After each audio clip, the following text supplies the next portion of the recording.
Le principal défaut sur une tendinite d'épaule, c'est le fait de ne pas bouger.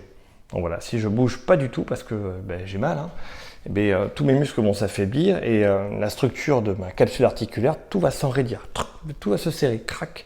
Et si j'ai vraiment pas de chance, c'est-à-dire que je bouge vraiment pas beaucoup parce que j'ai trop mal et que j'ai beaucoup d'inflammation, si je bouge pas du tout, ça va tourner en capsulite rétractile. Donc après le bras il sera complètement bloqué, je pourrai plus rien faire du tout.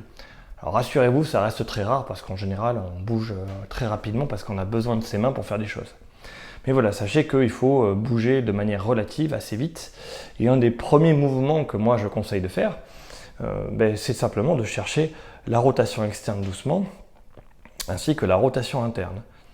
Et donc ça, vous verrez, c'est assez facile sur un syndrome antéro-supérieur, le cas classique, mais vous pouvez aller chercher un peu ici, un peu derrière. Tac. L'idéal, c'est d'aller après chercher le plus loin possible et même de décoller la main, mais au début, juste j'amène la main un peu derrière, ici, tac, tac, tac, je fais des petits mouvements. Et pareil de ce côté-là. Donc attention, il y a un principe pour ne pas se faire mal, c'est qu'on peut toucher la douleur mais pas tirer dessus. Donc je suis ici, j'ai mal à mon épaule, je touche la douleur, je reviens. Je touche la douleur, je reviens. Jamais je pousse contre la douleur, hein. Je la touche, je reviens. Je fais des mouvements répétés. En général, si j'ai une tendinite, j'ai de l'inflammation qui va aller dans l'épaule, la capsule articulaire est toute gonflée, et sur le coup, j'ai mal. Dès que je bouge, je la contrains et elle m'envoie des douleurs. Donc en fait, je vais faire des mouvements de pompage en faisant des petits mouvements tout simplement. Et si je touche la douleur, j'essore progressivement ma capsule. C'est un pompage. Et pareil de ce côté, je vais l'essorer de ce côté aussi pour essayer de retrouver la souplesse de ce côté. Je peux aller en arrière comme ça, en arrière, mais avec le bras tendu. Donc ça c'est aussi pour le long biceps qui passe par ici. Tac. Parce que le long biceps il est dans la capsule, hein. Il est intracapsulaire et extrasynovial, on dit ça.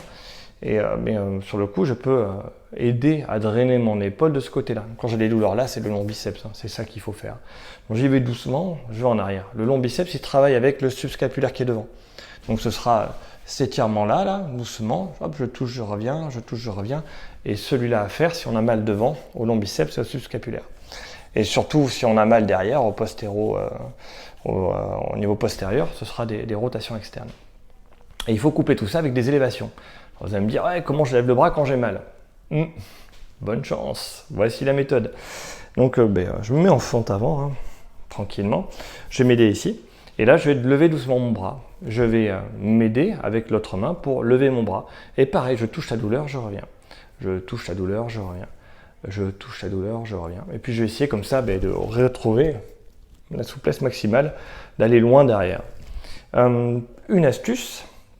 Donc si j'ai ce muscle-là devant qui ne marche pas bien, si je mets la main comme ça, ce sera plus facile. Parce que là, je vais mettre mon os en rotation interne.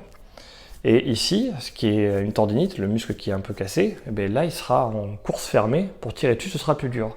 Donc quand je suis fermé en rotation interne, ce sera plus facile pour le subscapulaire. Et pareil, lorsqu'ici, là, c'est le muscle de derrière, l'infraépineux et les ronds qui sont blessés. J'ouvre la main et là je fais une rotation externe de l'os, quoi. Et sur le coup, dans cette position-là, c'est le muscle de derrière qui est en position raccourcie. Et puis je vais lever. Et voilà, ça va être assez facile.